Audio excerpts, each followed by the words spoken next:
Hello everyone, this is Mohan Bhaya. Welcome to our YouTube channel. NCERT class 10th Geography సంబంధించి మనము chapter 1 resource and development అనే చాప్టర్ని ఈ వీడియోలో చూడబోతున్నాం. So దీంట్లో మెయిన్గా రిసోర్సెస్ అండ్ డెవలప్మెంట్ గురించి చూస్తున్నాం. సో చాప్టర్లోకి వెళ్తే everything available in our environment which can be use to satisfy our needs provided it is technology accessible, economically feasible and culturally acceptable can be termed as resource. So resource అంటే ఏంటంటే ఏదైనా కానీ ఎన్విరాన్మెంట్లో అవైలబుల్గా ఉండేది. So అది మన అవసరాలని fulfil చేసేది, అలాగే టెక్నాలజికల్గా యాక్సెసిబుల్ ఉండేది. సో అలా అని అంటే టెక్నాలజీ యూజ్ చేసి దాన్ని మనం ఎక్స్ట్రాక్ట్ చేయొచ్చు. అలాగే ఎకనామికలీ ఫీజిబుల్, మనం ఎక్స్ట్రాక్ట్ చేసేది ఎకనామిక్గా మరి ఎక్కువ ఖర్చులో లక్షల్లో కోట్లలో కాకుండా, అంటే ఒక మైనింగ్ చేసేటప్పుడు కూడా డీప్ ఓషియన్స్లో ఉందంటే ఓషియన్ క్రస్ట్ మ్యాంటిల్లో లేకుండా కోర్ డీప్ ఎర్త్లో ఉందంటే, సెంటర్ ఆఫ్ ద ఎర్త్లో కోర్లో ఉందంటే ఆ మినరల్ ఎక్స్ట్రాక్ట్ చేయడానికి టెక్నాలజీ మన దగ్గర లేదు. అలాగే ఎకనామికల్గా ఫీజిబుల్ కాదు, ఎందుకంటే అంత డీప్గా డిగ్ చేయడానికి మనకి చాలా అమౌంట్ అనేది ఖర్చు అవుతుంది. అలాగే కల్చరల్లీ యాక్సెప్టబుల్ కూడా కాదు, ఎందుకంటే సముద్రాన్ని మైనింగ్ చేసేటప్పుడు కూడా సో పొల్యూషన్ అనేది జరుగుతుంది. అక్కడ న్యాచురల్ ఎన్విరాన్మెంట్స్ అంతా కూడా ఓషన్ కానీ ఎర్త్ లేయర్స్ కానీ దెబ్బతింటాయి, పొల్యూట్ అవుతాయని చెప్పేసి కన్సర్న్ అనేది ఉంటుంది. కల్చరల్గా యాక్సెప్టబుల్ కూడా చేయరన్నమాట. సో ఇలా కాకుండా ఒక రీసోర్స్ అనేది ఒక సాటిస్ఫైస్ని అవసరాలని తీర్చుతూ, అలాగే టెక్నాలజిబుల్గా యాక్సెసిబుల్గా ఉండి, ఎకనామికల్గా ఫీజిబుల్ ఉండి, కల్చరల్గా యాక్సెప్టెన్స్ ఉంటే దాన్ని రిసోర్స్ అంటారు. So humans the process of transformation of things available in our environment involves an interactive relationship between nature, technology and institutions. So human బీయింగ్స్కి టెక్నాలజీ యూజ్ చేసుకొని ఫిజికల్ ఎన్విరాన్మెంట్లో ఉన్న రీసోర్సెస్ని యూటిలైజ్ చేసి ఇన్స్టిట్యూషన్స్ క్రియేట్ చేస్తారనమాట. So human beings interact with nature through technology and create institutions to accelerate their economic development. So economic development కోసం human beings technology use చేసి నేచర్ని, ఏరియాలో ఉన్న రీసోర్సెస్ని ఎక్స్ట్రాక్ట్ చేసి ఇన్స్టిట్యూషన్ని క్రియేట్ చేస్తారు. So resources are function of human activities. Human beings themselves are essential component of resources. So human beings కూడా one of the main resources. మనకి ఇప్పటికి చూస్తే మన ఇండియన్స్ వెస్ట్లో అంటే అమెరికాలో టాప్ కంపెనీస్ అన్నిటికి కూడా సీఈఓస్ గాను హెడ్స్ గాను వర్క్ చేస్తున్నారు అనమాట, అంటే $1 బిలియన్ కంపెనీస్ అన్నిటికి కూడా. సో హ్యూమన్ రిసోర్స్ అనేది మెయిన్ థింగ్ అనమాట. అలాగే హ్యూమన్ రిసోర్స్ ఉంటేనే మన ఇస్రో కానీ డెవలప్మెంట్ అనేది కూడా మన స్పేస్ ఎక్స్ప్లోరేషన్లో ఆ విధంగా చేస్తున్నాం. అలా టెక్నాలజీ స్టార్టప్స్ కానీ ఏవైనా కానీ హ్యూమన్ రిసోర్సెస్, హ్యూమన్ బ్రెయిన్ పైన డిపెండెంట్ అయి ఉంటాయి. So human resources one of the essential component resources లో. So the transform material available in our environment into resources and use them. So these resources can be classified in following ways. So on the basis of origin, abiotic, biotic. So ఏ basis పైన origin అయిందని రిసోర్స్ని consider చేస్తే biotic, abiotic. అంటే biotic అంటే life ఉన్నది, abiotic అంటే non living, biotic అంటే living. So on the basis of exhaustibility అంటే అయిపోతుందా లేదా అని చెప్పేసి, renewable and non renewable. And fossil fuels లాంటివి అయితే ఎర్త్లో సమ్ క్వాంటిటీనే ఉంటుంది, అది కంటిన్యూస్గా యూటిలైజ్ చేస్తే మళ్ళీ రెన్యూబుల్ అవ్వదు అనమాట, దాన్ని అంటే తిరిగి క్రియేట్ అవ్వదు. సో అది నాన్ రెన్యూబుల్. రెన్యూబుల్ అంటే wind energy, solar energy. Solar energy అంటే సన్లైట్ ఎంత యూటిలైజ్ చేసుకున్నా నెక్స్ట్ డే మళ్ళీ సన్ వచ్చినప్పుడు సన్లైట్ వస్తుంది. అలాగే కొన్ని మంత్స్ అంతా కూడా సన్లైట్ యూటిలైజ్ చేసుకున్నా నెక్స్ట్ మంత్ మళ్ళీ సన్లైట్ వస్తుంది, ఎవ్రీడే సన్లైట్ అనేది వస్తుంది. అలాగే రెన్యూబుల్ ఎనర్జీ అనమాట, రెన్యూబుల్ రిసోర్సెస్. అలాగే ఓనర్షిప్ పైన బేస్ చేసుకుంటే రిసోర్సెస్ని ఒక ఇండివిజువల్ ఒక పర్సన్ ఓన్ చేసుకుంటే ఇండివిజువల్, అలా community group of individuals own చేసుకుంటే, అలాగే నేషనల్ ఒక నేషన్లో ఉన్న రిసోర్సెస్ అన్ని ఓనర్షిప్ తీసుకుంటే అది నేషనల్ రిసోర్సెస్. అలా కాకుండా వరల్డ్ వైడ్ ఉన్న కంట్రీస్ అన్నీ కూడా గ్రూప్గా అయ్యి రిసోర్స్ తీసుకుంటే ఇంటర్నేషనల్ రిసోర్సెస్ కంటే స్పేస్ అంతా కూడా మనం శాటిలైట్స్ అవన్నీ పంపిస్తామన్నమాట. అలాగే ఓషన్స్ అంతా కూడా ఇంటర్నేషనల్ లాస్ పైన అబైడ్ ఉంటుంది, ఇంటర్నేషనల్ రిసోర్సెస్ అవన్నీ కూడా. On the base of status of development చూసుకుంటే potential, developed, stock and reserves పైన ఉంటుంది. సో ఈ విధంగా మ్యాప్ చూస్తే mind map. So resources natural, human, artificial అని. సో న్యాచురల్లో రెన్యూబుల్, నాన్ రెన్యూబుల్. రెన్యూబుల్ అంటే ఒకసారి యూజ్ చేసినాక మళ్ళీ తిరిగి వస్తుంది. నాన్ రెన్యూబుల్ అంటే మొత్తం ఒకసారి యూటిలైజ్ చేసినాక తిరిగి రాదనమాట. సో రెన్యూబుల్లో కంటిన్యూస్ ఫ్లోగా ఉండేది విండ్, వాటర్, బయాలజికల్లో అయితే న్యాచురల్ ఫారెస్ట్, వెజిటేషన్, ఇవన్నీ కూడా వైల్డ్ లైఫ్, అనిమల్స్ అన్నీ కూడా. నెక్స్ట్ నాన్ రిన్యూవబుల్ వచ్చేసి రీసైక్లబుల్ మెటల్స్ అనమాట. మెటల్స్ ఒకసారి యూజ్ చేసుకొని మళ్ళీ వాటిని స్క్రాప్గా తయారైన తర్వాత మళ్ళీ వేరే మెటీరియల్గా తయారు చేయొచ్చు అనమాట. నాన్ రీసైక్లబుల్ వచ్చేసి ఫాసిల్ ఫ్యూయల్స్, క్రూడ్ ఆయిల్ అలాంటివి, పెట్రోల్, డీజిల్ లాంటివి ఒకసారి యూటిలైజ్ అయితే మళ్ళీ తిరిగి ఉత్పత్తి చేయలేమన్నమాట. సో దాన్ని నాన్ రెన్యూవబుల్ అంటాం. నెక్స్ట్ హ్యూమన్ రిసోర్సెస్ చూసుకుంటే structures and institutions, quantity and quality, ఇవన్నీ కూడా human resources. Next development of resource చూసుకుంటే next topic, resource are vital for human survival as well as for maintaining the quality of life. So quality of life maintain చేయాలంటే human సర్వైవల్కి resource అనేది చాలా important అనమాట. So దాంట్లో మనకి it was believed that resources are free gifts of nature. As a result human beings use them indiscriminately and this has led to the following major problems. So nature ఫ్రీగా ఇస్తుంది మనకి resources, వాటిని మనం రెక్లెస్గా utilise చేసుకొని మొత్తం ఇండిస్క్రిమినేట్గా use చేస్తుంది అన్నమాట. దీనివల్ల కొన్ని ప్రాబ్లమ్స్ వస్తున్నాయి. దాంట్లో ఫస్ట్ ప్రాబ్లం వచ్చేసి depletion of resources for satisfying the greed of few individuals. కొంతమంది అత్యాశ పనుల వల్ల రిసోర్సెస్ తగ్గిపోతున్నాయి అన్నమాట. అలాగే accumulation of resources and few hands. So ఈ రిసోర్సెస్ అనేవి కూడా అందరికీ యాక్సెసిబుల్గా ఉండాలి, అందరికీ అందుబాటులో ఉండాలి. అలా కాకున్నట్ల కొంతమందికే ఈ రిసోర్సెస్ వాళ్ళ చేతుల్లోకి వెళ్ళిపోతే సో దానివల్ల 2 సెగ్మెంట్స్గా డివైడ్ అయిపోతుంది సొసైటీ. ఒకటి వచ్చేసి హ్యావ్స్ అండ్ హ్యావ్ నాట్స్, అంటే ఉన్నోళ్ళు లేనోళ్ళు, దాన్ని మనం రిచ్ అండ్ పూర్గా అని చెప్తాం. Next indiscriminate exploitation of resources has led to global economic crisis such as global warming, ozone layer depression, environmental pollution and land degradation. So రిసోర్సెస్ని ఇండిస్క్రిమినేట్గా ఎక్స్ప్లాయిట్ చేస్తున్నాం అనమాట. So over use of petrol and diesel, cars అన్ని వెహికల్స్ని use చేయడం వల్ల ఈ CO2 లాంటి గ్రీన్ హౌస్ గ్యాసెస్ ఎక్కువ అవుతున్నాయి. సో గ్రీన్ హౌస్ గ్యాసెస్ ద్వారా గ్లోబల్ వార్మింగ్ అనేది జరుగుతుంది. అలాగే క్లోరోఫ్లోరో కార్బన్స్ ఎక్కువగా యూటిలైజ్ చేయడం వల్ల ఫ్రిడ్జెస్, రిఫ్రిజిరేటర్స్, వీటన్నిటిలో ఏసీస్ నుంచి క్లోరోఫ్లోరో కార్బన్స్ రిలీజ్ అవుతున్నాయి. సో ఎక్సెసివ్గా రిలీజ్ అవ్వడం వల్ల ఓజోన్ లేయర్లో డిప్లీషన్ అనేది జరుగుతుంది అనమాట. Next environmental pollution, land degradation, ఇవన్నీ జరుగుతాయి. Next unequitable distribution of resources has become essential for sustained quality of life and global peace. So global పీస్కి sustained quality of life next generations కూడా resources ఉండాలంటే equitable distribution resources అనేది equitable distribution అనేది జరగాలన్నమాట. అందరికీ సమానంగా resources ఉండాలి. So if the present trend of resource depletion by few individuals and countries continuous, the future of our planet is in danger. So కొంతమంది మాత్రమే resources utilise చేసుకొని కొన్ని countries మాత్రమే ఎక్కువ వాళ్ళ రిచ్ కంట్రీస్ మాత్రమే ఎక్కువ రిసోర్సెస్ యూటిలైజ్ చేసుకుంటే అది డిస్క్రిమినేషన్ అవుతుంది. ఫ్యూచర్ అనేది మన ప్లానెట్కి డేంజర్ అవుతుంది, ఎందుకంటే ఫ్యూచర్ జనరేషన్స్కి రిసోర్సెస్ ఉండవు అనమాట. Therefore resource planning is essential for sustainable existence of all forms of life. Sustainable existence is a component of sustainable development. So future generations కూడా రిసోర్సెస్ ఉండాలన్నమాట. సో అసలు సస్టైనబుల్ డెవలప్మెంట్ అంటే చూద్దాం. So sustainable economic development means development should take place without damaging the environment.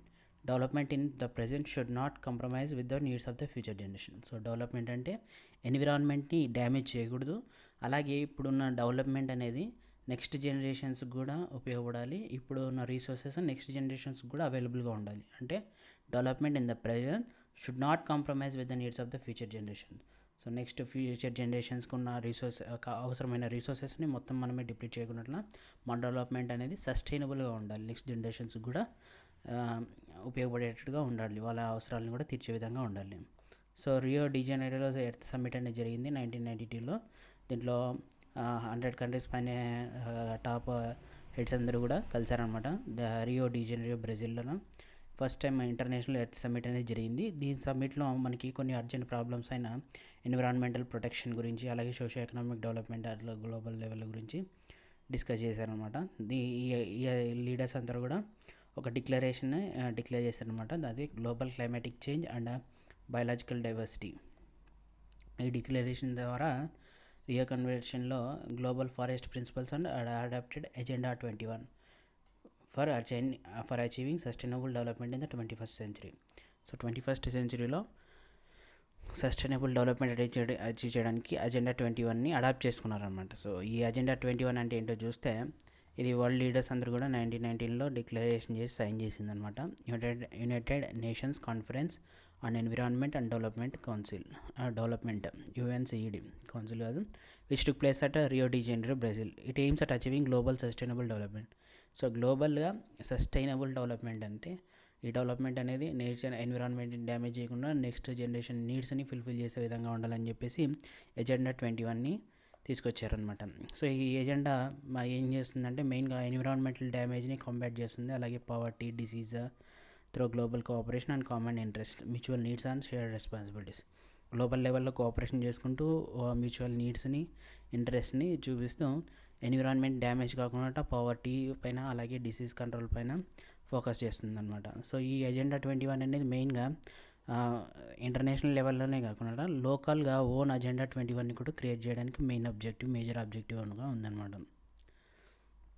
Sustainable development కోసం. Next resource planning చూస్తే, planning is the widely accepted strategy for judicious use of resources. It has importance in a country like India, which has enormous diversity and availability of resources. There are regions which are rich in certain types of resources but are deficient in some other resources. So మనకొని planning అనేది మనము రీసోర్సెస్ని utilise చేసుకోవడానికి planning అనేది కరెక్ట్గా ఉండాలి.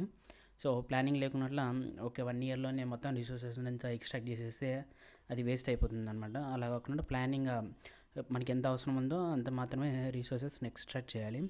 So India లాంటి కంట్రీల్లో ప్లానింగ్ని ఎక్కువ importance ఇస్తారు. ప్లానింగ్ ద్వారానే రిసోర్స్ యూటిలైజ్ అనేది జరుగుతుంది. ఎందుకంటే ఇండియా చాలా divorce country, availability of resources కూడా ఇండియా మొత్తం కూడా కామన్గా ఉండదన్నమాట, డైవర్స్గా ఉంటుంది. కొన్ని రీజన్స్లో రీసోర్సెస్ ఉంటాయి, కొన్ని రీజన్స్లో ఉండవు అనమాట. సో ఈ విధంగా rich in certain types of resources but are deficient in some other resources. కొన్ని రీజన్స్లో రిచ్ ఉంటుంది రీసోర్సెస్, కొన్ని రీజన్స్లో ఉండదు అనమాట. So there are some regions which can be considered self sufficient in terms of availability of resources. There are some regions which have acute shortage of some vital resources. కొన్ని రీజన్స్లో sufficient resources ఉన్నాయి, కొన్ని రీజన్స్లో అసలు resources shortage అనేది ఉందన్నమాట. Example చూసుకుంటే Jharkhand, Chhattisgarh and మధ్యప్రదేశ్లో minerals రిచ్గా ఉన్నాయి, కోల్ డిపాజిట్స్ ఉన్నాయి. అలాగే అరుణాచల్ ప్రదేశ్లో అయితే ఆ వాటర్ రీసోర్సెస్ ఎక్కువ ఉన్నాయి, కానీ ఇన్ఫ్రాస్ట్రక్చరల్ డెవలప్మెంట్ లేదు. ఎందుకంటే అక్కడంతా కూడా north eastern Himalayas, hilly areas ఉన్నాయన్నమాట. నాకు నెక్స్ట్ స్టేట్ ఆఫ్ రాజస్థాన్ చూస్తే very well endowed with solar and wind energy but lakhs in water resources. Next the cold desert of Ladakh is relatively isolated from the rest of the country. So Ladakh మిగతా కంట్రీతో separate isolate అయ్యి ఉంటుంది, ఎందుకంటే అక్కడ cold desert ఉంటుంది కాబట్టి మామూలుగా ఇండియాలో ఉండే ఎన్విరాన్మెంట్ ఉండదు. అలాగే రిచ్ కల్చరల్ హెరిటేజ్ ఉంటుంది, వాటర్ డెఫిషియన్సీ ఉంటుంది, ఇన్ఫ్రాస్ట్రక్చర్ వైటల్ మినరల్స్ ఉండవు లడాక్లో. సో ఈ విధంగా డైవర్స్ ఇన్ఫ్రాస్ట్రక్చర్, డైవర్స్ క్లైమేట్ ఉంటుంది కాబట్టి రీజన్స్ అంతా కూడా. సో మనకి బ్యాలెన్స్డ్ రీసోర్సెస్ అనేది ఉండాలి అటు national, state and regional and local లెవెల్స్లో అని చెప్పేసి కాల్ అనేది ఉంటుందన్నమాట. సో రీసోర్స్ ప్లానింగ్ చూస్తే ఇండియాలో ఏ విధంగా ఉందంటే, so resource planning India is a complex process which involves identification and inventory of resources across the regions of the country. So ఎక్కడైతే రిసోర్సెస్ ఉందో దాన్ని ఐడెంటిఫై చేయాలి, ఉన్న రీసోర్సెస్ని ఇన్వెంట్ చేసి ఆ రీసెర్చ్లో ఇన్వెన్షన్ ప్రాసెస్లో సర్వే చేసి mapping, quality and quantity estimation and measurement of the resources ఏ రేంజ్లో ఉంది, దాని క్వాలిటీ క్వాంటిటీ ఎంత ఉంది, ఏ స్టేట్ యొక్క మొత్తం సర్వే చేసి రీసోర్స్ మ్యాపింగ్ అనేది చేస్తారనమాట. సో ఇదే identification and inventory of resources. అలాగే evolving a planning structure endowed with appropriate technology, skill and institutional setup for the implementing resources development plans. So ఒక ప్లానింగ్ స్ట్రక్చర్ టెక్నాలజీ యూటిలైజ్ చేసుకొని ఏ technologies ద్వారా రిసోర్సెస్ని extract చేయొచ్చు, అలాగే skill person, institutional setup అనేది create చేస్తారనమాట. Next matching the resource development plans with overall national development plans. So ఏదైతే resource extract చేసే resource development plans ఉన్నాయో అది ఎకనామిక్ నేషనల్ డెవలప్మెంట్గా ప్లాన్స్గా రెండింటిని సింక్ చేయడం, మ్యాచ్ చేయడం అనమాట. సో అంటే రీసోర్స్ని యూటిలైజ్ చేసుకొని ఇండియన్ నేషనల్ ఎకానమీని డెవలప్ చేసుకోవడం. అలాగే India has made concerted efforts for achieving the goals of resources planning right from first 5-year plan launch after independence. So first 5-year plans అనేది మనం launch చేసామన్నమాట. USSR నుంచి మనము inspiration తీసుకొని ఆ ప్లానింగ్ అనేది స్టార్ట్ చేసాము. So the availability of resources is a necessary condition for the development of any reason, but mere availability of resources in the absence of corresponding changes in technology and institution may hinder development. So there are many regions of our country that are rich in resources, but these are included in economically backward regions. So మన resources అనేవి కొన్ని రీజన్స్లో రిచ్గా ఉన్నాయి, కానీ అక్కడ ఉన్న people అంతా కూడా ఎకనామికల్ బ్యాక్వర్డ్ రీజన్స్లో ఉన్నమాట. అలాగే అంత country there are some regions which have poor resource base but they are economically developed. So కొన్ని చోట్ల పీపుల్ అక్కడ రిసోర్సెస్ లేకపోయినా ఎకనామికల్గా వెల్ డెవలప్డ్గా ఉన్నారనమాట. So history of colonization reveals that rich resources in colonies were the main attraction for the foreign invaders. So British లాంటి వాళ్ళు India లాంటి కంట్రీస్ని colonise చేసుకోవడానికి main reason ఏంటి, not only British, European leaders అని French, Dutch, Portuguese వీళ్ళందరూ కూడా colonise చేశారు అనమాట ఇండియాని. కానీ దాంట్లో బ్రిటిష్ అనేది ఎక్కువ కంట్రోల్ చేసింది. సో ఈ ఫారిన్ ఇన్వెడర్స్ అందరూ కూడా ఎందుకు వచ్చారంటే రిచ్ రిసోర్సెస్ ఉన్నాయన్నమాట ఇండియాలో. సో అందుకే వాళ్ళు ఇన్వైట్ చేశారు. సో ఈ హిస్టరీ చూసుకుంటే కూడా ఎక్కువ రిసోర్సెస్ ఉన్న రీజన్స్ని కాలనైజ్ చేసి వాళ్ళు యూటిలైజ్ చేసుకుంటారు అన్నమాట. So it was primarily the higher level of technological development of colonizing countries that helped them to exploit resources of other regions and establish their supremacy over the colonize. So ఏ country అయితే colonize చేస్తుందో అక్కడ ఉన్న technological డెవలప్మెంటే main reason, primary reason. So వేరే countries యొక్క రీసోర్సెస్ని exploit చేయడానికి. So therefore resources can contribute to development only when they are combined by appropriate technological development and institutional changes. So resources డెవలప్మెంట్కి ఎప్పుడు ఉపయోగపడుతుంటే appropriate technology development, institutional changes ఉంటే మాత్రమే అది కుదురుతుంది అనమాట. So India has experienced all these in different phases of colonization. Therefore, in India, development in general and resources development in particular does not only involve the availability of resources but also the technology, quality of human resources and historical experience of the people. So ఇండియాలో development అనేది జనరల్గా, అలాగే resource development in particular ఈ not only involve the availability of resources availability కాదు, technology, quality of human resources, historical experiences కూడా ఉంటుందన్నమాట. Next conservation of రిసోర్స్ని conservation చూస్తే డెవలప్మెంటల్ యాక్టివిటీకి రిసోర్సెస్ చాలా ఇంపార్టెంట్ అనమాట. But irrational consumption and over utilization of resources may lead to socio economic and environmental problems. So resources అనేది చాలా ఇంపార్టెంట్ ఎకనామిక్ డెవలప్మెంట్కి, అలాగే సస్టైనబుల్ డెవలప్మెంట్కి. సో కానీ ఈ ఓవర్ ఎక్స్ప్లాయిటేషన్ ఆఫ్ రిసోర్సెస్ వల్ల సోషియో ఎకనామిక్ డెవలప్మెంట్ అనేది కుంటుపడుతుంది అనమాట. అలాగే ఎన్విరాన్మెంటల్ ప్రాబ్లమ్స్ అనేది రైజ్ అవుతాయి ఓవర్ యూటిలైజేషన్ వల్ల. So to overcome these problems resource conservation at various levels is important. So ఈ ప్రాబ్లమ్స్ ఓవర్కమ్ చేయడానికి రీసోర్స్ కన్జర్వేషన్ అనేది చాలా important. This had been the main concern of the leaders and thinkers in the past. For example, Gandhiji was very apt in voicing his concern about resource conservation in these words. So Gandhiji గారు ఈ రిసోర్సెస్ని కాపాడుకోవడం, conserve చేయడానికి మాట చెప్పారనమాట. So there is enough for everybody's need and not for anybody's greed. So అందరి అవసరాలకు తగ్గట్టుగా సరిపడంత ఉంది, ఎనఫ్గా ఉంది resources, but not for anybody's greed. So ఎవరి అత్యాశకు మాత్రం లేదనమాట. సో ఒకరి అత్యాశకు పోతే రిచ్ పీపుల్ అత్యాశపై రిసోర్సెస్ అంతా ఎక్స్ప్లాయిట్ చేసే ఛాన్స్ ఉంది. సో ఆ విధంగా కాకుండా అందరికీ సరిసమానంగా రిసోర్సెస్ అనేవి ఉన్నాయి, కానీ ఎవరి అత్యాశకు లేవు అనమాట. So he place the greedy and selfish individuals and exploitative nature of modern technology as the root cause for resource depletion at global level.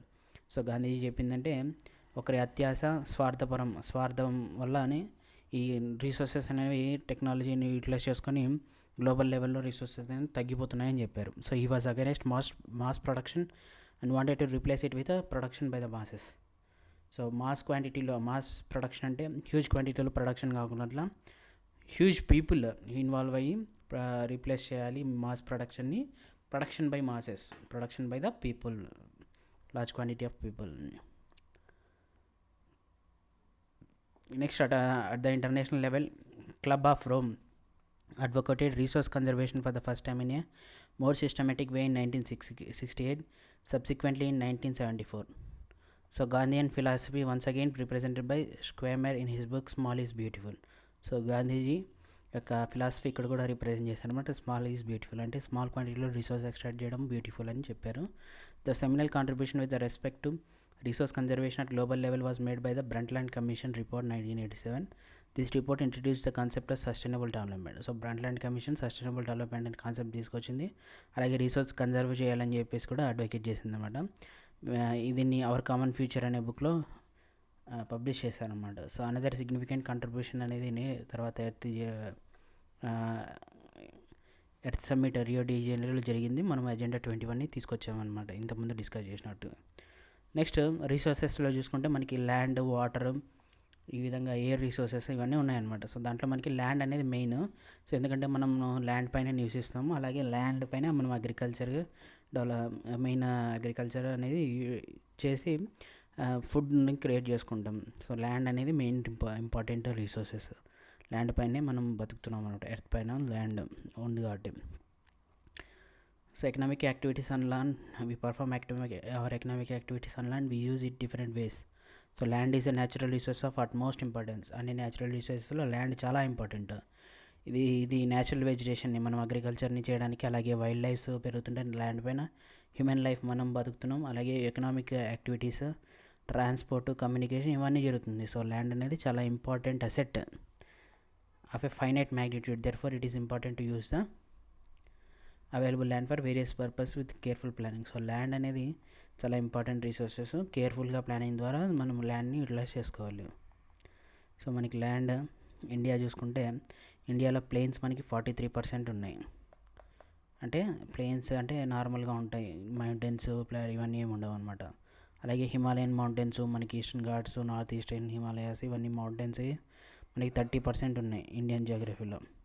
అలాగే ప్లాట్యూస్, డెక్కన్ ప్లాట్యూస్ అంటే ప్లెయిన్స్ కంటే ఇవి హైట్లో ఉంటాయి అన్నమాట కొంచెం. సో అవి 27% ఉన్నాయి. So India has a land and variety of relief features, namely mountains, plateaus and plains and islands. So దాంట్లో 43% ఆఫ్ ద ల్యాండ్ ఏరియా అనేది ప్లెయిన్గా ఉంది. సో ప్లెయిన్స్ వల్ల Ganga, Brahmaputra plains, Indus plains అనేవి ఉన్నాయన్నమాట. సో దీనిపైన అగ్రికల్చర్ ఎక్కువగా పండుతుంది, ఇండస్ట్రీస్ కూడా ఉంటాయి. ఇక్కడ ఈ ఏరియాలో కూడా పాపులేషన్ డెన్సిటీ ఎక్కువగా ఉంటుంది మిగతా ఏరియాస్ కంటే. మౌంటైన్స్లో మనకి 30% ఉంది ల్యాండ్ ఏరియా అంతా కూడా. సో మౌంటైన్స్లో మనకి పెరినియల్ ఫ్లో ఆఫ్ రివర్స్ అనేది జరుగుతుంది. దీనివల్ల టూరిజం, ఎకలాజికల్ ఆస్పెక్ట్స్ ఉంటాయి. సో మౌంటైన్ ఏరియాస్లో అగ్రికల్చర్ అనేది చాలా డిఫికల్ట్ అనమాట. అందుకే అక్కడ ప్లెయిన్స్ కంటే తక్కువ పీపుల్ నివసిస్తుంటారు. అలాగే 27% కూడా కంట్రీ అంతలో కూడా ఈ ప్లాట్యూ రీజన్ ఉందన్నమాట. సో దీని ప్లాట్యూ వల్ల రిచ్ రిజర్వ్స్ ఉన్నాయి, మినరల్స్, ఫాసిల్ ఫ్యూయల్స్, ఫారెస్ట్ ఇవన్నీ కూడా ఉన్నాయన్నమాట ప్లాట్యూస్లో. నెక్స్ట్ ల్యాండ్ యూటిలైజేషన్ గురించి చూసుకుంటే మనకి ఫారెస్ట్స్ ఉన్నాయి, ల్యాండ్ పైన ఫారెస్ట్స్ ఉన్నాయి. అలాగే land not available for cultivation, మనం పొలాలు, అగ్రికల్చర్ ఫీల్డ్స్ వేయకుండా చూస్తే బ్యారన్ అండ్ వేస్ట్ ల్యాండ్ ఉపయోగించి, అలాగే బీడు భూములు అంటాం, బ్యారన్ ల్యాండ్ అగ్రికల్చర్కి ఉపయోగపడింది. So land put non agriculture uses like building, roads, factories. So ఏవైతే అగ్రికల్చర్ యూటిలైజ్ చేసుకుని బట్టే అవే మనం టౌన్స్, సిటీస్గా బిల్డింగ్స్, రోడ్స్, ఫ్యాక్టరీస్ కన్స్ట్రక్ట్ చేసుకుంటున్నాం. అదర్ అన్కల్టివేటబుల్ ల్యాండ్ చూస్తే ఫాలో ల్యాండ్ అంటాం దాన్ని, బీడు భూమిలో. సో దాంట్లో permanent pastures and grazing land. Permanent pastures అంటే అనిమల్స్కి మనం గ్రేజింగ్, ఫీడింగ్ కోసం వదిలేసి అనమాట, గడ్డి నేలలాగా ప్యాస్చర్స్ కోసము, గోట్స్కి, షీప్స్కి, అలాగే అనిమల్స్ గ్రేజ్ చేయడానికి. Next land under miscellaneous tree crops groves not including net sown area. So tree crops కూడా ఉన్నాయన్నమాట, మనం ట్రీ క్రాప్స్ గ్రో చేస్తాం తోటలో అవన్నీ. Next culturable waste land left and cultivated more than 5 agriculture years. So ఏదైతే cultivable ల్యాండే కానీ అక్కడ కల్టివేషన్ లేకుండా 5 సంవత్సరాల కంటే అగ్రికల్చర్ ఇయర్స్గా వరుసగా 5 సంవత్సరాల కంటే ఎక్కువ ఆ ల్యాండ్ని యూటిలైజ్ చేయకుండా ఉంటే దాన్ని కల్చరబుల్ వేస్ట్ ల్యాండ్ అంటారు. నెక్స్ట్ ఫాలో ల్యాండ్స్ చూస్తే current follow left without cultivation for 1 or less than 1 agriculture year. Follow lands అంటే బీడు భూములే ఇవి కూడా.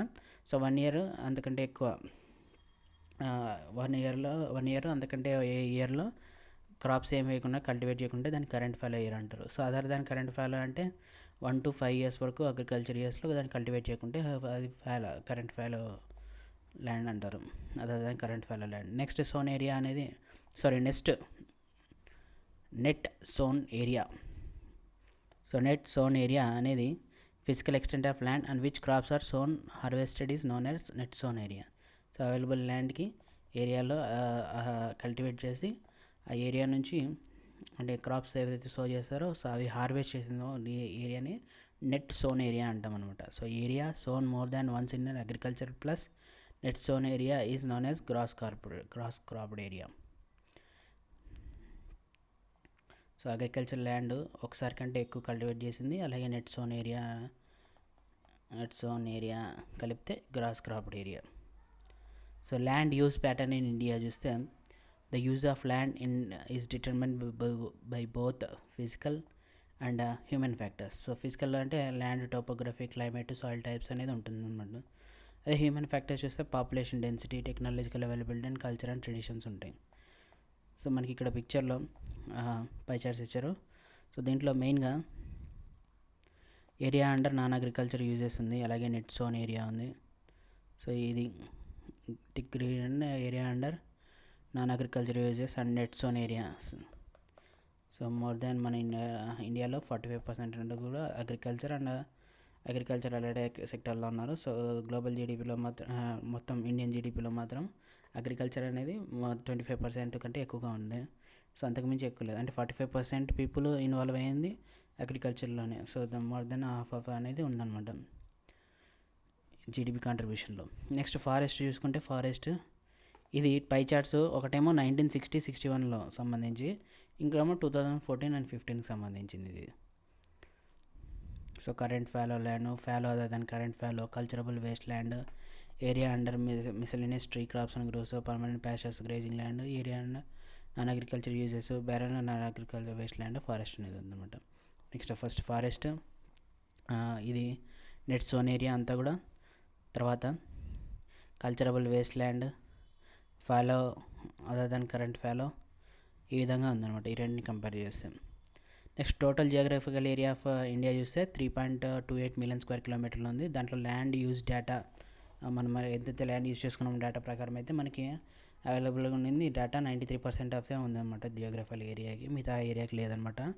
ఏ ఏరియాస్ అంటే నార్త్ ఈస్టర్న్ స్టేట్స్, ఎస్ఎం మినహాయించి నార్త్ ఈస్టర్న్ స్టేట్స్లో నుంచి ప్రాపర్ డేటా లేదు. అలాగే మనకి జమ్మూ కాశ్మీర్ రీజన్ ఏదైతే పాకిస్తాన్ ఆక్యుపైడ్ కాశ్మీర్ ఉందో, బల్తిస్తాన్ రీజను, అలాగే పాకిస్తాన్ ఆక్యుపైడ్ కాశ్మీర్, సో ఆ రీజన్లో మనకి డేటా లేదు. అలాగే చైనా ఆక్యుపైడ్ రీజన్ కూడా, అక్సైచిన్ రీజన్ కూడా మనకి డేటా లేదు. కాబట్టి ఓన్లీ మనకి 93% మాత్రమే డేటా ఉంది.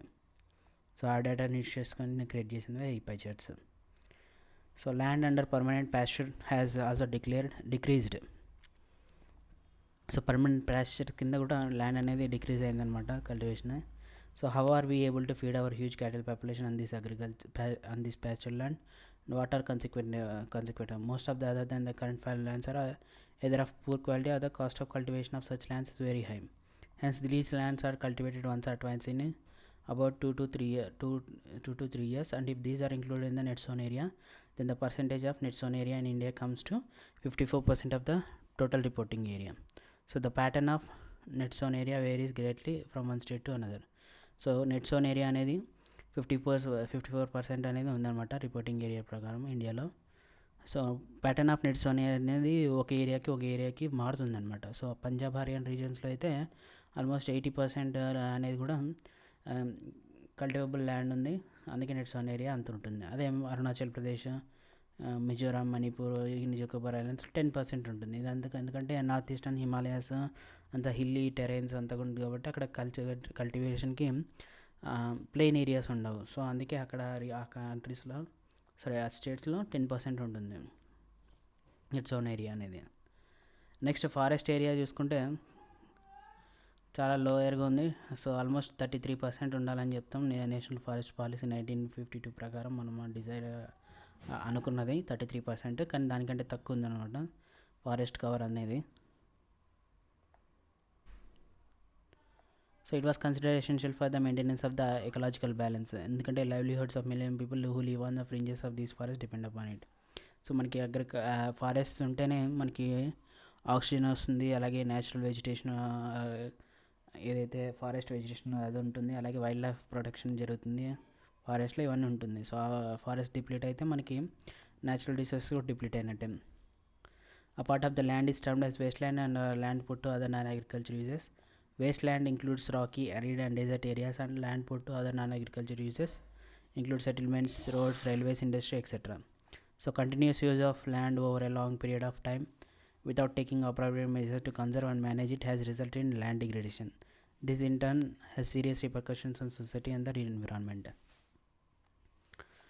So next, land degradation and so waste land అనేది కూడా మనకి ఇక్కడ చూస్తే explanation rocky and arid desert areas కూడా ఇంక్లూడ్ ఉంటుంది. అలాగే నాన్ అగ్రికల్చర్ యూసేజ్ చేసుకుని మనకి settlements humans towns cities construct చేస్తాం, అలాగే రోడ్స్ రైల్వేస్ ఇండస్ట్రీస్ ఈ కన్స్ట్రక్ట్ చేస్తాం అనమాట. Next land degradation and conservation measures చూసుకుంటే మనకి పాస్ట్ జనరేషన్స్ నుంచి మనం ల్యాండ్ అనేది షేర్ చేసుకుంటున్నాం, అలాగే ఫ్యూచర్ జనరేషన్స్ కూడా ఉండాలి. So 95% of our basic needs for food shelter clothing అనేది కూడా ల్యాండ్ నుంచే వస్తుంది అనమాట. రోటీ కపడా మకాన్ అనేది అన్నీ కూడా అంటే మనము అగ్రికల్చర్ నుంచి క్రాప్స్ పండించుకుంటున్నాం, తింటున్నాం, అలాగే షెల్టర్కి కోసం హౌస్ కన్స్ట్రక్ట్ చేసుకుంటున్నాం. అలాగే క్లాతింగ్ కూడా మనకి న్యాచురల్ రిసోర్సెస్ అయిన కాటన్, జూట్, ఫైబర్ ఇవన్నీ కూడా ప్లాంట్స్ నుంచే అప్టైన్ అవుతుంది అనమాట. సో మనకి రోటీ కపడా మకాన్ అనేది ల్యాండ్ నుంచి వస్తుంది. 90% ఆఫ్ బేసిక్ నీడ్స్ ల్యాండ్ నుంచి వస్తాయి. So human activities have not only brought about degradation of land but have also aggregated the face of natural forces to cause damage to land. So some human activities such as deforestation, overgrazing, mining and quarrying too have contributed significantly in land degradation. So మనకి డిఫారెస్టేషను అంటే చెట్లు నరికేయడము, animals ఓవర్గా grace చేయడము, అలాగే mining, quarrying ఇవి కూడా significant land degradation జరిగిందనమాట. So mining sites are abandoned after excavation work.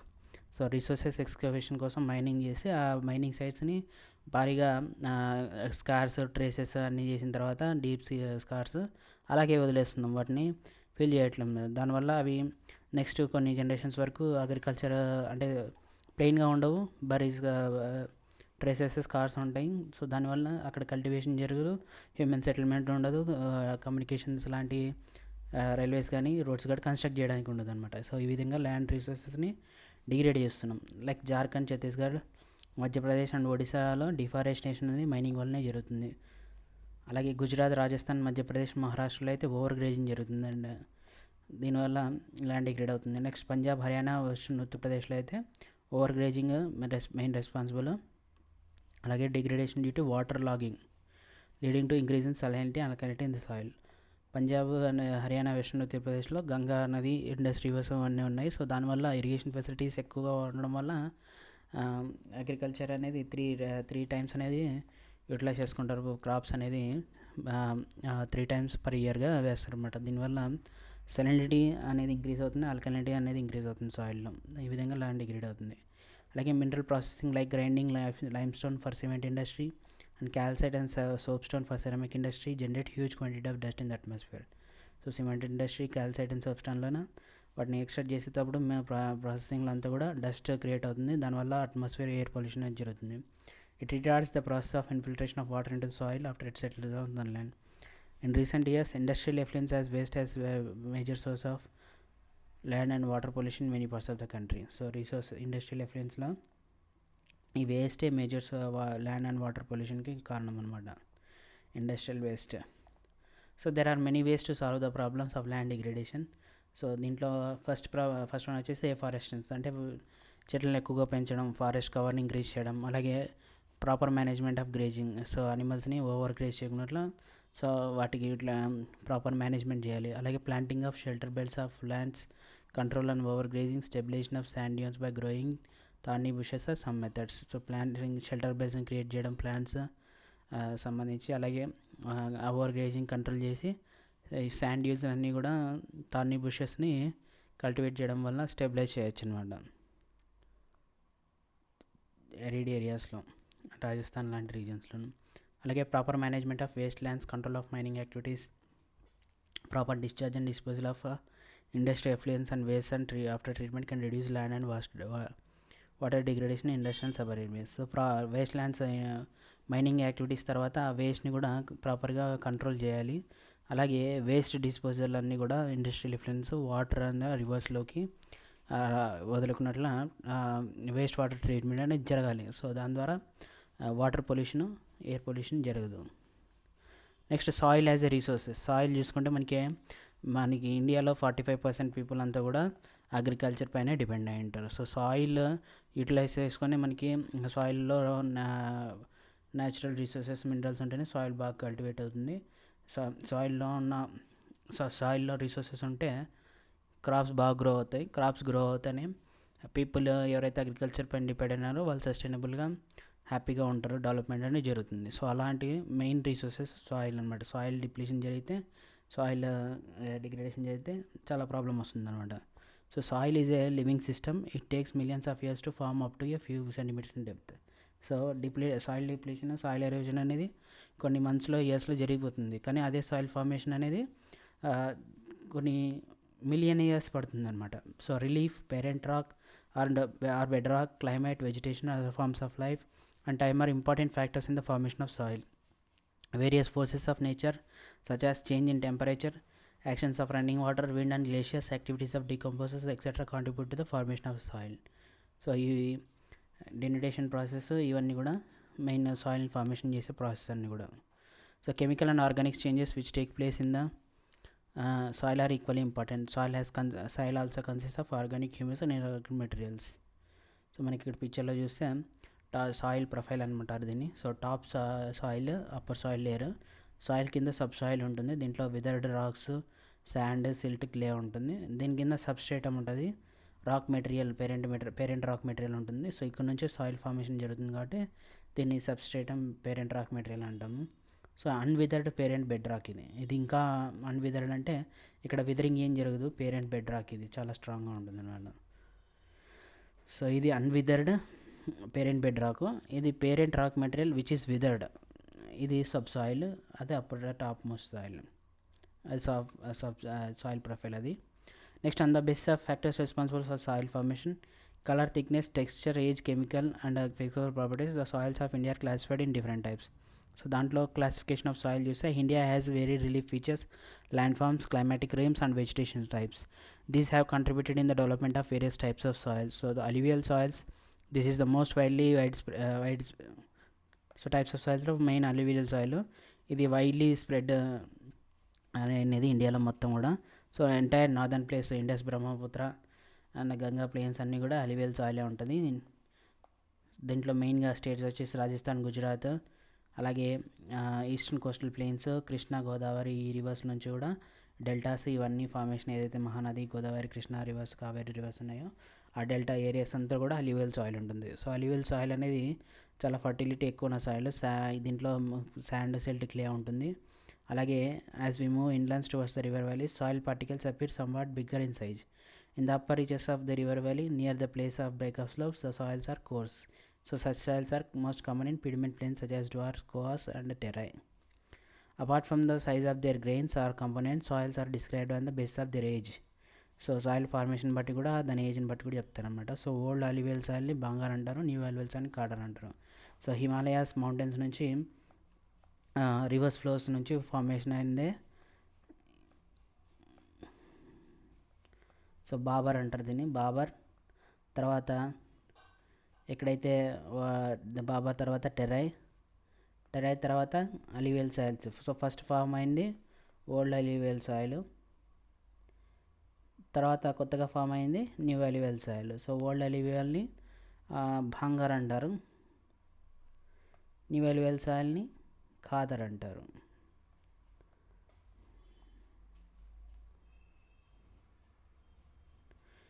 So it has more fine particles and more fertile than bhangar. So khadar కంటే భాంగర్ అనేది మోర్ పార్టికల్స్ ఉంటాయి, మోర్ ఫర్టైల్గా ఉంటుంది.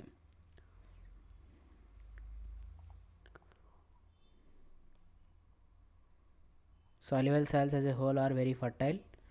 సో దీంట్లో మనకి అడిక్వేట్ ప్రపోర్షన్స్లో పొటాష్, ఫాస్ఫరిక్, లైమ్ మినరల్స్ ఉంటాయి ఇవన్నీ కూడా. సో దీనిలో అల్యూవియల్ సాయిల్స్లో sugar cane, paddy, wheat, cereals, pulse crops grow చేస్తారు. ఫర్టిలిటీ ఎక్కువగా ఉంటుంది. అలాగే అల్యూవియల్ సాయిల్స్ కూడా ఇంటెన్స్లీ కల్టివేటెడ్గా ఉంటుంది, డెన్స్లీ పాపులేషన్ ఉంటుంది. అంటే ఇక్కడ బాగా పంటలు పండుతాయి కాబట్టి రివర్స్, గంగా, బ్రహ్మపుత్ర రివర్స్ కూడా ఉన్నాయి కాబట్టి అల్యూవియల్ సాయిల్స్లో ఉన్న రీజన్స్లోనే కల్టివేషన్ జరుగుతుంది. సో అందుకే పీపుల్ ఎక్కువ డెన్స్గా ఇక్కడే ఉంటారు అనమాట. So soils in the drier areas are more alkaline can be productive after proper treatment and irrigation. Next, black soil చూస్తే these soils are black in color and are also known as regour soils. So black సాయిల్స్ని regur soils అని చెప్తారు. So black soil అని ఎందుకంటామంటే black కలర్లో ఉంటుంది పిక్చర్లో చూపించినట్టుగా. So అందుకే దీన్ని బ్లాక్ సాయిల్ అని పిలుస్తారు. సో ఈ సాయిల్లో మెయిన్గా కాటన్ ఎక్కువ గ్రో చేస్తారు కాబట్టి మంచి కాటన్ అనేది బాగా క్వాలిటీ పెరుగుతుంది. సో ఐడియల్గా ఉంటుంది. సో అందుకే దీన్ని బ్లాక్ కాటన్ సాయిల్ అని పిలుస్తారు. It is believed that climatic conditions along with parent rock material are the important factors for the formation of black soil. So this type of soil is typical of the Deccan Trap region spread over northwest Deccan Plateau and is made up of lava flows. So they cover the plateaus of Maharashtra, Saurashtra, Malwa, Madhya Pradesh and Chhattisgarh and extend in the southeast direction along the Godavari and Krishna river valleys. So Maharashtra, Saurashtra, Malwa, Madhya Pradesh రీజన్స్లో గోదావరి, కృష్ణ వ్యాలీస్లోనే black soil అనేది ఎక్కువ ఉంటుంది. So black soil ఎక్స్ట్రీమ్గా ఫైన్గా ఉంటుంది, clay మెటీరియల్గా ఉంటుంది. So దీని capacity ఎక్కువ ఉంటుంది వాటర్ని హోల్డ్ చేయడానికి, అందుకే ఈ సాయిల్లో ఎక్కువ కాటన్ బాగా గ్రో అవుతుంది అనమాట. అలాగే calcium, carbonate, magnesium, nutrients, potassium, lime ఇవన్నీ ఉంటాయి. సో ఇది మ్యాప్ సాయిల్ టైప్స్ అనేది. So soils are generally poor in phosphoric content. So black సాయిల్లో ఫాస్ఫరిక్ కంటెంట్ తక్కువ ఉంటుంది. సో దీనివల్ల డీప్ క్రాక్స్ అనేవి ఉంటాయి హాట్ వెదర్లో, అంటే సమ్మర్లో రీజన్స్లో డీప్ క్రాక్స్ అనేవి వస్తాయి ఈ సాయిల్లో. అలాగే దీని డీప్ క్రాక్స్ రావడం వల్ల ఏరేషన్ బాగా జరుగుతుంది. సాయిల్ అనే ఎయిర్ అనేది ఈ సాయిల్స్లో ఉంటుంది అనమాట. ఈ విధంగా డీప్ క్రాక్స్ ఉంటుంది అనమాట. డ్రై పీరియడ్లో డీప్ క్రాక్స్ అనేవి ఏర్పడతాయి. So these soils are sticky when wet and difficult to work on unless tilled immediately after the first shower are during the pre monsoon period. అలాగే వర్షం పడినప్పుడు బాగా బురదగా స్టిక్కీగా అవుతుంది అనమాట. So first pre monsoon showers వచ్చినప్పుడు కానీ లేక ఫస్ట్ షవర్ వచ్చినప్పుడు కానీ అప్పుడే దీన్ని టిల్లింగ్ అనేది చేయాలి.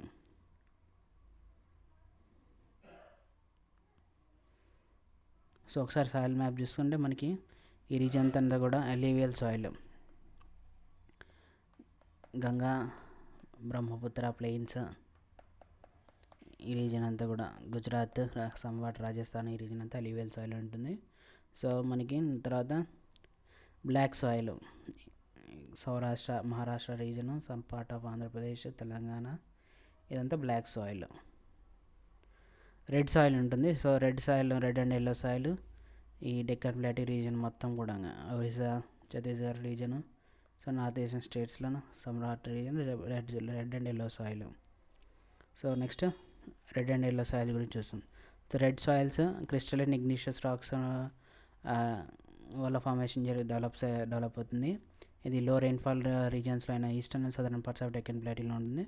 అలాగే ఎల్లో అండ్ రెడ్ సాయిల్స్ అనేది Odisha, Chhattisgarh, southern parts of middle Ganga plain and along the piedmont zone of the western ఘాట్స్లో ఉంటుందన్నమాట. These soils develop a reddish color due to diffusion of iron in crystalline and metamorphic rocks. It looks yellow when it occurs in a hydrated form. So hydrated ఫామ్లో ఉన్నప్పుడు ఎల్లోగా ఉంటుంది. Iron diffusion అనేది crystalline ఫామ్లో ఉంటుంది కాబట్టి reddish కలర్లో ఉంటుంది.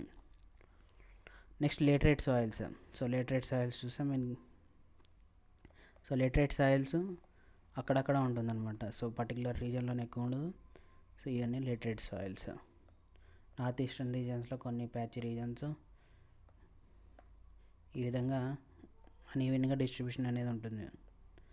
So లేటరేట్ అంటే మీనింగ్ బ్రిక్స్ అనమాట. సో ఈ సాయిల్తో బ్రిక్స్ తయారు చేస్తారు కాబట్టి లేటరేట్ సాయిల్ అని పిలుస్తారు. So laterite soils develop under tropical and sub tropical climate with alternate wet and dry seasons. This soil is the result of intense leaching due to heavy rain. So lateritic soils are mostly deep to very deep. Acidic level pH level 6 ఉంటుంది. జనరల్గా plant nutrients డెఫిషియెంట్గా ఉంటాయి. అలాగే southern స్టేట్స్లో ఉంటుంది ఇది. So western ghat region, మహారాష్ట్రలోను, ఒడిశాలోను, west Bengal, north eastern రీజన్స్లో కూడా లేటరేట్ సాయిల్ అనేది ఉంటుంది. సో ఈ సాయిల్ డెసిడస్ అండ్ ఎవర్గ్రీన్ ఫారెస్ట్ని సపోర్ట్ చేస్తాయి అనమాట. హ్యూమస్ రిచ్గా ఉంటుంది. But under sparse vegetation and semi arid environment it is generally humus poor. So ఇదే లేటరేట్ సాయిల్. ఈ విధంగా బ్రిక్స్ తయారు చేసే సాయిల్లో ఉంటుందన్నమాట. It is generally humus poor. They are prone to erosion, degradation due to their position and landscape. After adopting appropriate soil conservation techniques, particularly in hilly areas of Karnataka, Kerala and Tamil Nadu, this soil is useful for growing tea and coffee. So కొన్ని measures అనేది తీసుకున్నారనమాట Karnataka, Kerala and Tamil Nadu రీజన్లో. అందుకే ఈ soil laterite సాయిల్లోన tea and coffee plantations అనేవి జరుగుతాయి. అలాగే లేటరేట్ సాయిల్ తమిళనాడు రీజన్లో ఉన్నది, ఆంధ్రప్రదేశ్ రీజన్లో, కేరళలో ఉన్నది. క్యాష్యూ నట్స్కి బాగా గ్రో అవుతాయి అన్నమాట రెడ్ లేటరేట్ సాయిల్స్ ఈ స్టేట్స్లో. Next arid soils. సో ఒకసారి యారిడ్ సాయిల్స్ ఎక్కడున్నాయి మ్యాప్లో చూసుకుంటే, సో యారిడ్ ఏరియా రాజస్థాన్ రీజన్స్లో ఎక్కువ ఉందన్నమాట arid soil. So arid soils range పిక్చర్లో చూపిస్తుంది రాజస్థాన్ రీజన్లోనే యారిడ్ ఏరియాలో ఉండే Rajasthan soil. Rajasthan so red to brown కలర్లో ఉంటుంది. ఇది శాండీ స్ట్రక్చర్ ఉంటుంది, అలాగే సెలైన్ నేచర్ ఉంటుంది, సాల్ట్ కంటెంట్ ఎక్కువ ఉంటుంది. So in some areas the salt content is very high and common salt is obtained by evaporating water. So ఇక్కడ సన్లైట్ ఎక్కువ ఉంటుంది, అంటే రాజస్థాన్ రీజన్లో డెజర్ట్ ఈ రీజన్లో కాబట్టి so very high common salt అనేది హై సాల్ట్ అనేది ఉంటుంది. అలాగే అక్కడ వాటర్ని ఎవాపరేట్ చేసి సాల్ట్ని కూడా ఎక్స్ట్రాక్ట్ చేస్తారు అనమాట. So due to dry climatic high temperature evaporation is faster and soil lacks humus and moisture. The lower margins of soil are occupied by canker because of the increasing calcium content downwards. So the canker layer formation in the bottom margins restrict the infiltration of water. So after proper irrigation these soils become cultivable as been in the case of western Rajasthan. So కొన్ని కంకర్ layer formations అనేది bottom హార్జన్స్లో ఈ వాటర్ని infiltrate అనేది చేయదన్నమాట, restrict చేస్తుంది. So కొన్ని proper irrigation techniques use చేసినాక ఈ Rajasthan రీజన్స్లో cultivable చేయొచ్చు అనమాట. Next forest soils. So name చెప్తుంది. సో ఈ సాయిల్స్ అంతా కూడా ఫారెస్ట్ మౌంటైనస్ ఏరియాస్లో ఉంటుంది, ఫారెస్ట్ అనేది బాగా పెరుగుతుంది అనమాట. So these soils are found in the hilly and mountain areas where sufficient rain forest are available. So the soil texture varies according to the mountainous environment where they are found. So mountain environment పైన soil texture అనేది ఉంటుంది. They are loamy and silty in valley sides and coarse grain in upper slopes. In the snow-covered areas of Himalayas, these soil experience denudation or acidic with low humus content. So Himalaya రీజన్స్లో అంతా కూడా ఈ forest soil అనేది ఉంటుంది. Forest and mountainous అంటే మనకి ఇక్కడ చెప్తుంది. సో ఇక్కడంతా కూడా హిమాలయ రీజన్స్లో ఫారెస్ట్ అండ్ మౌంటైనియస్ సాయిల్ అనేది ఉంటుంది.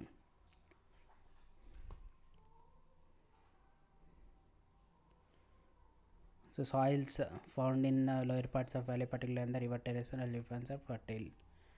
So soil erosion and soil conservation గురించి చూస్తే మనకి సాయిల్ ఎరోజన్ అనేది the denudation of the soil cover and subsequent washing down is described as soil erosion. Soil erosion అనేది ఎరోడ్ అవుతుంది, అంటే కొట్టుకుపోతుంది సాయిల్ అనేది వాటర్ ద్వారా కానీ వెండి ద్వారా కానీ. సో దాన్ని సాయిల్ ఎరోజన్ అంటాం. So the process of soil formation and erosion go on simultaneously and generally there is balance between the two. So soil erosion అలాగే సాయిల్ ఫార్మేషన్ రెండు కూడా కంటిన్యూస్గా జరుగుతుంటాయి, కానీ నేచురల్గా దాని మధ్య బ్యాలెన్స్ ఉంటుంది. ఎంతైతే సాయిల్ ఫార్మేషన్ జరుగుతుందో సాయిల్ ఎరోజన్ కూడా అంతే జరుగుతుంది. కానీ హ్యూమన్ యాక్టివిటీస్ ఇన్వాల్వ్ అయినప్పుడు సాయిల్ ఎరోజన్ ఎక్కువ జరుగుతుంది. దానివల్ల డిస్టర్బెన్స్ అనేది ఏదైతే బ్యాలెన్స్ ఉందో అది డిస్టర్బ్ అవుతుంది. సో దానివల్ల దానికి main reason human activities. So దాంట్లో డిఫారెస్టేషన్, ఎక్కువ చెట్లు నరకడము, ఓవర్ గ్రేజింగ్, అలాగే house construction and mining, building construction, ఇవన్నీ ఉంటాయి అనమాట. నెక్స్ట్ న్యాచురల్ ఫోర్సెస్ కూడా చూస్తే సాయిల్ ఎరోజన్కి విండ్, గ్లేషియర్, వాటర్ కూడా సాయిల్ ఎరోజన్ జరుగుతుంది. So the running water cuts the clay soils and makes deep channels as gallis. So మనకి gallis formation అన్నీ చేస్తుందంట ఇట్లా ఈ విధంగా. సో గల్లీస్ అంటారు దీన్నే గల్లీ ఎరోజన్ అని పిలుస్తాం. సో ఇలా గల్లీస్ ఫామ్ అయిన తర్వాత ల్యాండ్ని మనము బ్యాడ్ ల్యాండ్ అంటాము, ఎందుకంటే కల్టివేషన్ అనేది ఫిట్ కాదనమాట ఇలా ఉన్నప్పుడు. సో చంబాల్ బేసిన్ అండ్ చంబాల్ రివర్ దగ్గర కూడా సాయిల్ ఎరోజన్ ఈ విధంగానే జరుగుతుంది. సో దీనివల్ల రేవెన్స్ ఫామ్ అవుతాయి, ఈ విధంగా రేవెన్స్ ఫామ్ అవుతాయి. సో ఈ రేవెన్స్ వల్ల ఆ ఏరియాలో కల్టివేషన్ అనేది ఇంపాసిబుల్ అనమాట. Sometimes water flows as a sheet over large areas down A slope. In such cases the top soil it washed away. This is known as sheet erosion. So top soil అంతా కూడా కొట్టుకోపోతే sheet మాదిరిగా దాన్ని sheet erosion అంటాం. ఈ విధంగా gallis form అయి చేస్తే దాన్ని గల్లీ ఎరోషన్ అంటాం.